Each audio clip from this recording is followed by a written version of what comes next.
అంటే ఇది నా వ్యక్తిగత ఆలోచన.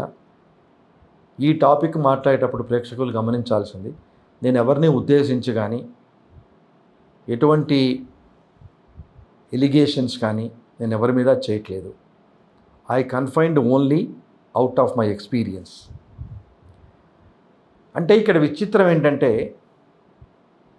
ఈ టాపిక్ ఎందుకు సంతరించుకుంది, what is the vested interest of all these people to talk about only this latest May 8th POCSO case అనేది చూస్తే అది వాళ్ళ విఘ్నతకే వదిలేస్తున్నాను.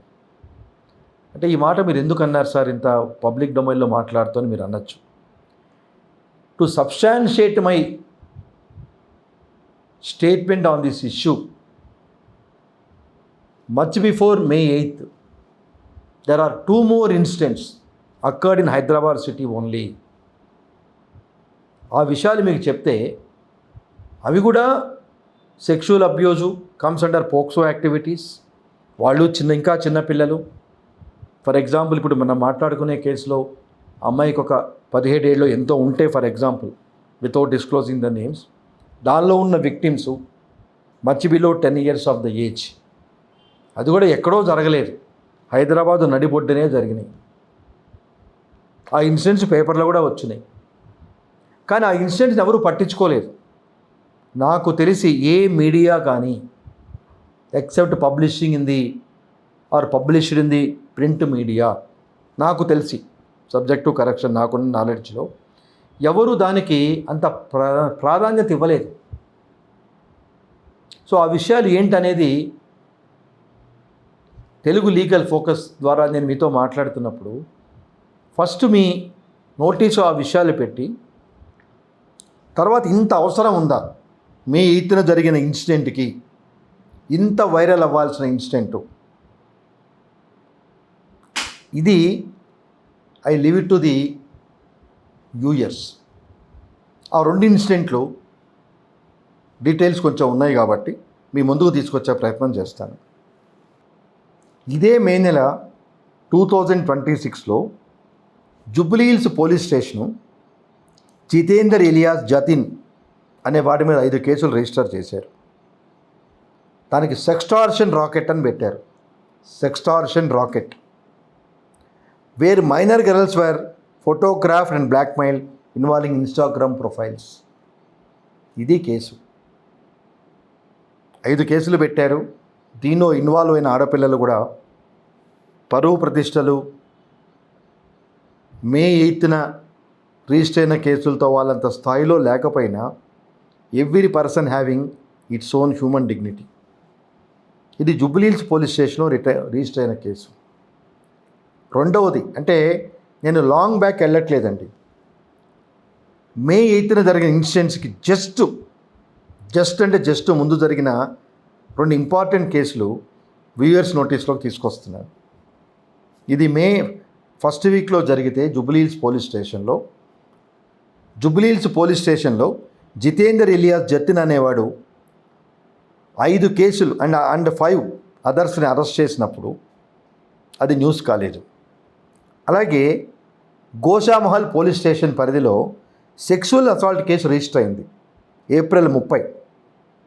దానిలో ఏంటంటే, శైలేందర్ సింగ్ అనే అతను sexually assaulting a minor girl at her residence on April 28th. The complaint was formally registered on April 30th. See the language. అంటే ఈ 2 కేసులు ఎందుకు చెప్పానంటే, జుబ్లీహిల్స్ కేసులు May 1st వీక్లో జరిగినాయి, April 30 గోషామాల్ కేసులో జరిగింది. Both cases are atrocities committed against the minor girls. అవి ఏవి జనాలకి నాలెడ్జ్కి పట్టదు. అంటే ఈ విషయం ఎందుకు చెప్పడం జరుగుతుందంటే, చట్టం దృష్టిలో అందరూ సమానులే అనేది ఒక సెటిల్డ్ ప్రిన్సిపల్ అయినప్పుడు, ఎవరి మీద అట్రాసిటీస్ జరిగినా we have social responsibility either to debate or to enlighten or to take appropriate action in order to protect such kind of victims. అంటే ఒక సెలబ్రిటీ తప్పు చేస్తే అతన్ని మనం సపోర్ట్ చేసామంటే మనకేదో మైలేజ్ వస్తుందని, లేకపోతే మనం సెల్ఫ్ స్టైల్గా పాపులర్ అవుతామని అనుకోవటం అనేది చాలా తప్పు పద్ధతి. అంటే మే 8న జరిగిన పోక్సో కేసులో పాల్గొన్న different intellectuals from different walks of life, ఈ 2 ఇన్సిడెంట్ల మీద వారి స్పందన ఏంటో అనేది వారి విజ్ఞతకే వదిలేస్తున్నాను. అలాగే ఏప్రిల్ నెలలో ఒక 3 కేసులు లైఫ్ కన్విక్షన్ పడింది. ఆ డీటెయిల్స్ కూడా నేను మీ దృష్టికి తీసుకొచ్చే ప్రయత్నం చేస్తాను. పోక్సో కేసులో 3 కేసుల్లో సుమారుగా, అంటే నేను ఓన్లీ ఏప్రిల్ డేటానే మాట్లాడుతున్నానండి, లాంగ్ బ్యాక్ నేను వెళ్ళట్లేదు, ఈ ఏప్రిల్ డేటానే మాట్లాడుతున్నాను. 3 కేసులు 20 years రిగోరస్ ఇంప్రిజన్మెంట్ పడ్డప్పుడు ఈ సోకాల్డ్ ఇంటలెక్చువల్స్ మాట్లాడిన ఏ డిబేట్లో కానీ, సోషల్ మీడియాలో కానీ, యూట్యూబ్ ఛానల్స్లో కానీ ఈ కేసెస్ గురించి డిస్కస్ చేయటం, ఈ రకంగా దీన్ని పరిగణలోకి ప్రామాణికంగా తీసుకున్నారని చెప్పడం అనేది జరగలేదు. అండ్ అఫ్కోర్స్ ఇంకా ఈ పిల్లాడు బయటికి రాడు, 20 సంవత్సరాల జైలు శిక్ష పడుతుంది, ఇంకా లైఫ్ అయిపోయినట్టే, అలాంటి కామెంట్లు చేశారు. I do agree, I do appreciate. కానీ మనం ఏది మాట్లాడినా చట్టంతో మనం మాట్లాడుతున్నప్పుడు always you should be supported by settled principles of law. కోర్టులో కూడా మనం ఆర్గ్యుమెంట్ చేస్తున్నాము అంటే మన ఫేవర్లో రాజ్యాంగ ధర్మాసనాలు ఇచ్చిన జడ్జిమెంట్నే ప్రామాణికంగా చెప్తాము. అలాగే మనం ఒక విషయం మాట్లాడుతున్నప్పుడు చెప్పారు కొంతమంది బ్రదర్స్, లైఫ్లో బయటికి రావటం కష్టం, 20 years పట్టచ్చు, లైఫ్ ఇంప్రూవ్మెంట్ పడవచ్చు, అలాగే దీని పర్పెట్రర్స్ కూడా దీనిలో ఇన్వాల్వ్ అవుతారు, అన్నీ చెప్పారు, సంతోషం. బట్ నా only question, self styled question, అదే సమయంలో రకరకాల కేసులు జరిగినప్పుడు what is the necessity for all these intellectuals to focus only on one case? గత 10 రోజుల నుంచి ఏ యూట్యూబ్ ఛానల్ పెట్టినా, ఏ మీడియా పెట్టినా, ఏది చూసినా ఆ మే 8న జరిగిన కేసు తప్పించి వేరే న్యూస్ లేదు. నేను యాక్చువల్గా ఈ ప్రోగ్రాము ఆ మే 8 కేసులో ఇన్వాల్వ్ అయిన పర్సన్స్ అరెస్ట్ అయిన తర్వాతే మాట్లాడదామని వెయిట్ చేశాను. ఎందుకంటే బిఫోర్ అరెస్ట్ అంటే ఆఫ్టర్ అరెస్ట్ కూడా మాట్లాడకూడదు. We do not have any right to talk about the modalities of the court procedure. మనకు తెలిసి ఉండొచ్చు, అంటే this is nothing but parallel media trial. ఆ కేసు అలా జరుగుతుంది, ఈ కేసు ఎలా జరుగుతుంది, ఎవరైనా వాళ్ళిద్దరి మధ్య ఏం జరిగిందో తెలుసా? I'm direct question.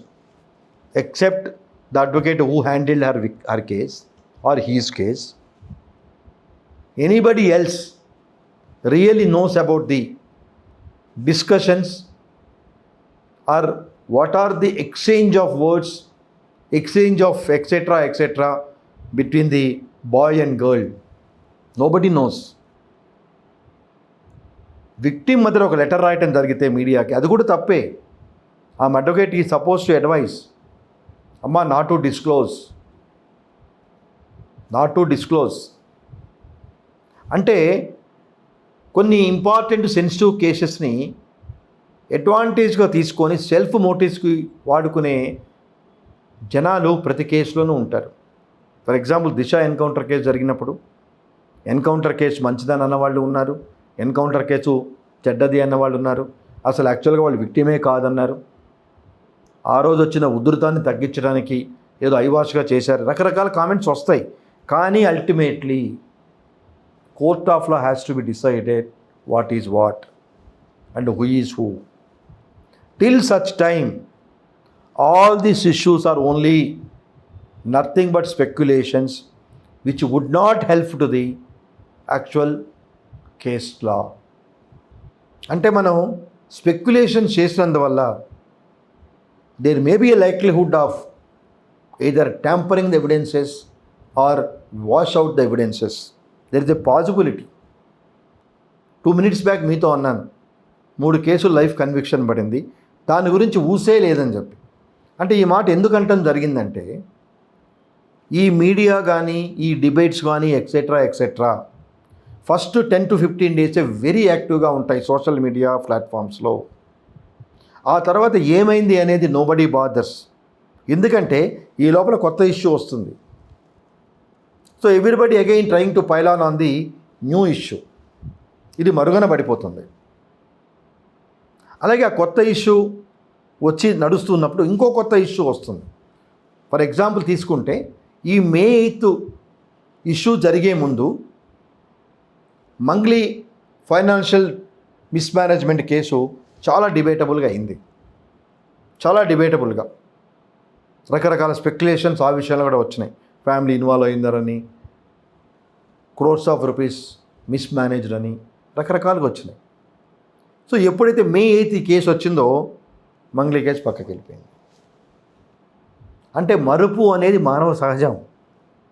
అలాగే ఇక్కడ పర్టికులర్ ఆస్పెక్ట్లో ఈ కేసు నడుస్తున్నప్పుడు ఇది కూడా ఎక్కువ రోజులు ఉండదు. May 8 జరిగే కేసు కూడా ఇప్పటికే తగ్గింది కంపారిటివ్గా. ఈ 2 days నుంచి కంపారిటివ్గా ఈరోజు ఏదో హైకోర్టులో విత్డ్రా చేసుకుంటున్నారు.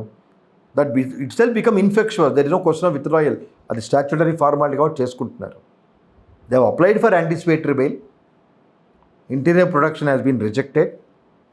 Subsequently the person either arrested or surrender himself. That is a different aspect.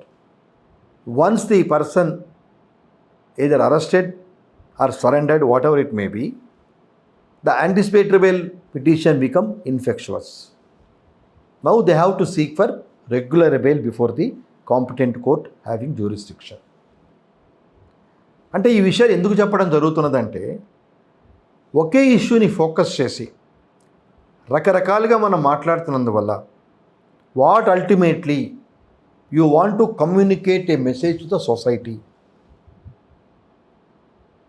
The establishment the purpose of the media as a fourth estate to enlighten the people. వీళ్ళందరూ ఒక మాట అడుగుతున్నాను తెలుగు లీగల్ ఫోకస్ ఛానల్ ద్వారా. చిన్నప్పటి నుంచి మనకు తెలిసినా తెలియపోయినా కొన్ని కేసులు చేస్తే ఎటువంటి శిక్షలు పడతాయి తెలుసు. ఫర్ ఎగ్జాంపుల్ మర్డర్ చేస్తే ఉరి శిక్ష పడవచ్చు, లేకపోతే జీవితాంత ఖైదీ ఇవ్వచ్చు. అలాగే గ్యాంగ్ రేప్ చేస్తే ఏమవుతుంది, డెకాయిటీ చేస్తే ఏమవుతుంది. ఇలా కొన్ని విషయాలు సొసైటీలో ఇర్రెస్పెక్ట్ ఆఫ్ నాలెడ్జ్ ఎక్స్పీరియన్స్ ఇన్హరెంట్గా తెలుసు మనకి, ఇన్హరెంట్గా. కానీ POCSO activity is a special act. ఈ పోక్సో యాక్ట్ గురించి మనం ఇన్వాల్వ్మెంట్ అయిన వాళ్ళని తప్పుపట్టే ముందు అవేర్నెస్ గవర్నమెంట్ ఏం చేసింది, పోలీసులు అవేర్నెస్ ఏం చేశారు, ఇది చాలా పెద్ద టాపిక్. మినిమం 1 గంట సేపు మీతో మాట్లాడదలుచుకున్నాను. ప్రేక్షకులు నన్ను మీ ఆశీర్వాదంతో భరించి దీనిలో ఉన్న cream and crux of the కేసుని గమనించమని ప్రార్థిస్తున్నాను. ఇది పోక్సో కేసు గురించి అవగాహన ఎక్కడుంది, వెరీ రేర్. రెండోది గమనించాల్సింది ఏంటంటే అంతకుముందు ఇలాంటి కేసులు చేసిన, అంటే మోడెస్టీ ఆఫ్ ఉమెన్కి భంగం కలిగించిన, రేప్ కేసులు చేసిన సెక్షన్ 354, 376 అంటే 375 is definition of rape, 376 of IPC is the punishment of rape. దానిలో డీటెయిల్గా వివరించారు. అలాగే there is no word called child in IPC. అంటే ఉమెన్ అన్నారు, ఆ ఉమెన్లో కలిపేశారు. అంటే చిన్న ఇర్రెస్పెక్ట్ ఆఫ్ ఏజ్, అంటే బిలో 18 జరిగిన బిఫోర్ 2012 ఐఎమ్ టాకింగ్ 354, 376 పెట్టేవాళ్ళు. 40 ఏళ్ళ అమ్మాయి మీద అట్రాసిటీస్ జరిగిన 354, 376 పెట్టారు. Over a period of time because of the commission of offences an number on the children, అంటే ఇక్కడ చిల్డ్రన్ అంటే బోత్ బాయ్ అండ్ గర్ల్ అండి. ఎన్నో పారామీటర్సు ఇంటర్నేషనల్ కన్వెన్షన్స్ని ప్రామాణికంగా తీసుకొని the parliament has fixed 18 years as a fixed age to define or to categorise both male and boy and girl who are under 18 years of the age. So స్పెషల్గా వీళ్ళ గురించి వీళ్ళ జరిగే అట్రాసిటీస్ని కంట్రోల్ చేయడానికి ఈ పోక్సో చట్టం 2012లో తేవటం జరిగింది. సో దాన్ని బట్టి కేటగారికల్గా 18 ఏళ్ళు లోపున్న అబ్బాయిల మీద అట్రాసిటీస్ జరిగినా, అమ్మాయిల మీద అట్రాసిటీస్ జరిగినా ఈ చట్టం తన పని తాను చేసుకుంటూ పోతుంది.